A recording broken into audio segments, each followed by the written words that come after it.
रामपुर गांव। राहुल और सुरेश चौराहे पर खड़े बातें कर रहे हैं। दोनों के चेहरों पर उदासी है। यार सुकेश, घर में रोज रोज वही दाल सब्जी खाकर मेरी जीभ का स्वाद ही मर गया है। मेरी भी वही हालत है राहुल। मेरी बीवी तो रविवार को भी मटन नहीं बनाती। महंगाई भी तो आसमान छू रही है। किलो भर मटन 1000 रुपए पार कर गया है। हम जैसों के लिए मटन बिरयानी तो अब एक सपना हो गई है यार। तभी वहाँ भोलू अपना ठेला लेकर आता है। उसके ठेले पर एक बड़ा सा बोर्ड है, भोलू स्पेशल, सिर्फ 100 रुपए में अनलिमिटेड मटन बिरयानी। सुकेश आंखें फाड़ कर राहुल का कंधा हिलाते हुए कहता है, अरे राहुल, वो बोर्ड देख, मेरी आंखें खराब तो नहीं हो गई? राहुल हैरानी से 100 रुपए में अनलिमिटेड, वो भी मटन? भाई साहब, नया ठेला है क्या? ये सच है या बोर्ड पर गलती से लिख दिया है?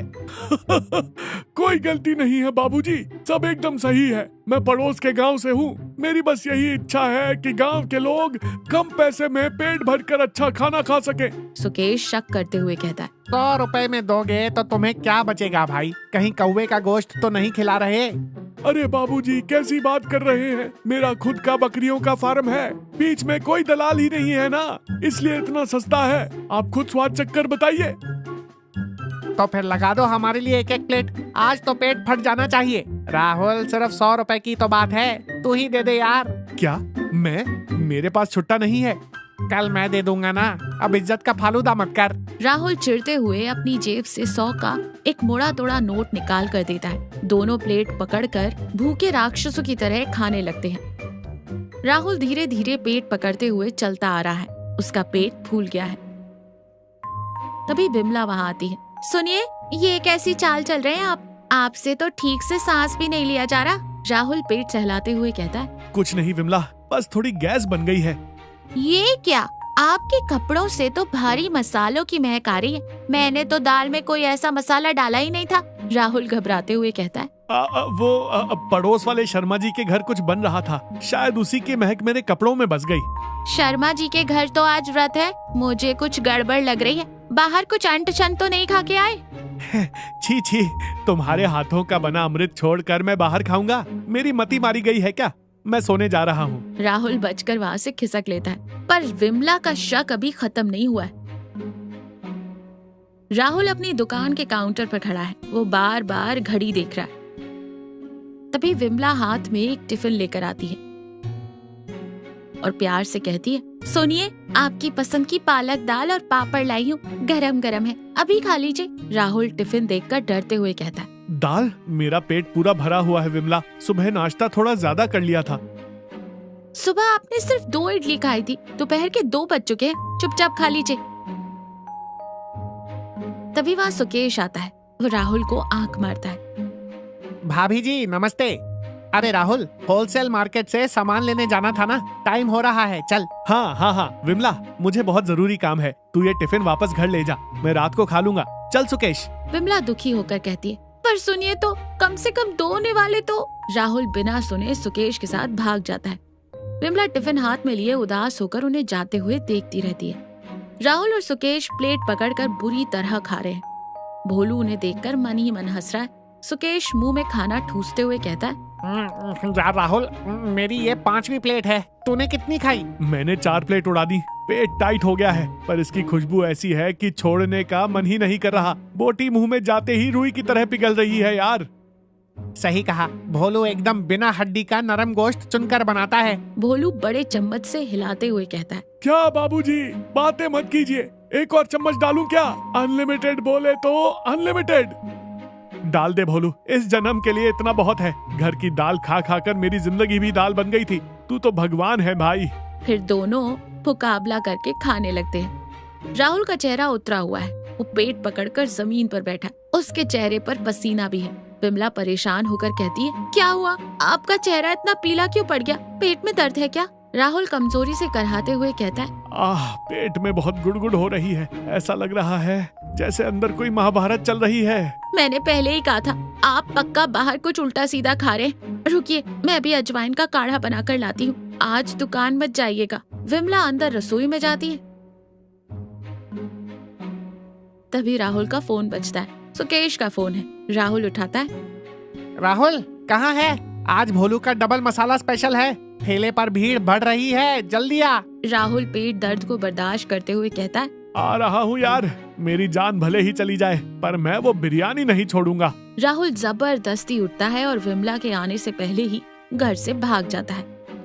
राहुल की हालत बहुत खराब है, वो काउंटर पर सिर रखकर करहा रहा है। तभी सुकेश पेट पकड़कर रोते हुए अंदर आता है।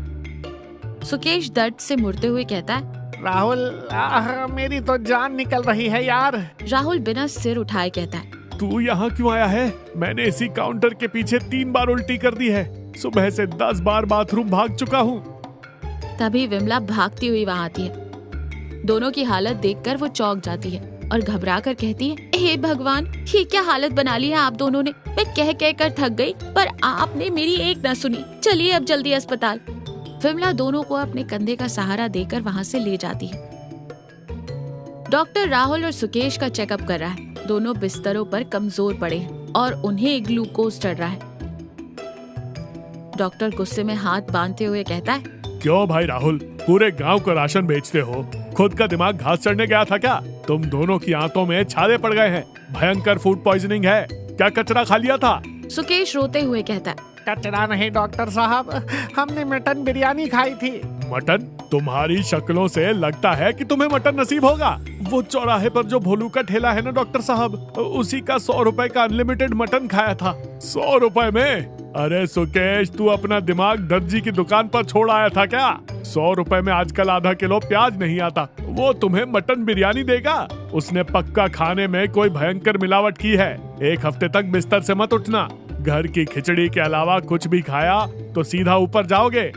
विमला गुस्से में साड़ी का पल्लू कमर में खोसकर भोलू के ठेले के पास आती है। ठेले पर ताला लगा है, भोलू भाग चुका है। विमला आसपास देखती है। ठेले के नीचे उसे एक बड़ा सा कूड़ेदान दिखाई देता है। विमला कूड़ेदान में झांकते हुए कहती है, आज अगर वो धोखेबाज मेरे हाथ लग जाता तो उसकी खाल उधेड़ देती। भाग गया डरपोक। विमला कूड़ेदान से एक खाली गत्ते का डिब्बा निकालती है। उसके साथ एक छोटी सी काले रंग की शीशी भी है। डिब्बे पर जो लिखा है विमला उसे पढ़ती है, सोया चंक्स मील मेकर। और उस काली शीशी पर लिखा था, आर्टिफिशियल मटन फ्लेवर एसेंस, नकली मटन की खुशबू। विमला को अब पूरी बात समझ आ जाती है। विमला खुद से कहती है, ओहो, तो ये कहानी थी। मैं तो पहले ही समझ गई थी कि 100 रुपए में मटन कैसे मिल सकता है। इन आदमियों का सारा ध्यान बस अपने पेट पर होता है, दिमाग तो इनके घुटनों में है। राहुल और सुकेश लेटे हैं। विमला वो गत्ते का डिब्बा लाकर उनके सामने रख देती है। राहुल कमजोरी से आंखें खोलते हुए कहता है, ये क्या है विमला? मेरे लिए कोई दवाई लाई हो क्या? दवाई नहीं, आपकी अनलिमिटेड मटन बिरयानी का पर्दाफाश लेकर आई हूँ। सुकेश घबरा कर उठने की कोशिश करते हुए कहता है, क्या मटन अब गत्ते के डिब्बों में भी आने लगा है क्या भाभी? खुद ही पढ़कर देख लीजिए। ये कोई मटन वटन नहीं है, ये मील मेकर है, यानी सोयाबीन की बड़ी। उस पानी में भीगे हुए स्पंज में मटन की खुशबू वाला केमिकल और रंग मिलाकर वो भोलू तुम दोनों को उल्लू बना रहा था। राहुल और सुकेश एक साथ चौंकते हुए कहते, क्या? सोयाबीन की बड़ी? अरे बाप रे, मैं सोच रहा था कि बोटी मुंह में जाते ही पिघल रही है। वो बिना हड्डी का मुलायम गोश्त है। मुझे पता ही नहीं चला कि मैं केमिकल में डूबा हुआ स्पंज खा रहा हूँ। 100 रुपए के लालच में आकर अस्पताल में 5000 रुपए का बिल फाड़ दिया। विमला दोनों को एक एक कटोरी गरम और सादी खिचड़ी देती है। अब कुछ अकल आई आपको? सस्ती चीजों के लालच में ऐसे ही अंधे हो जाओगे तो अस्पताल ही पहुंचोगे।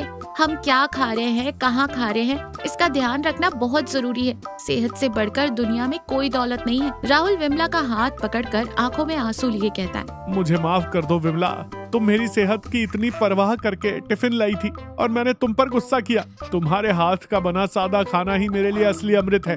ये बात मुझे आज समझ आ गई। अब मैं कभी भी बाहर सड़क पर ऐसे लालच में आकर नहीं खाऊंगा। मुझे भी माफ कर दो भाभी। कल से मेरी पत्नी घर में जो रूखा सूखा बनाएगी मैं वही चुपचाप खा लूंगा। मुफ्त में भी कोई बुलाएगा तो मैं ऐसे कचरे के पास नहीं जाऊंगा। विमला मुस्कुराती है। राहुल और सुकेश कमजोरी से अपनी खिचड़ी खाने लगते हैं। वो उन्हें बेस्वाद लग रही है, लेकिन फिर भी वो एक दूसरे की शक्ल देखकर अपनी बेवकूफी पर शर्मिंदा होते हुए उसे खा रहे हैं। तो देखा, लालच हमेशा बुरी बला होती है। बहुत सस्ती मिलने वाली चीजों में कभी गुणवत्ता नहीं होती। घर का बना सादा खाना ही सेहत का सबसे बड़ा रक्षक है।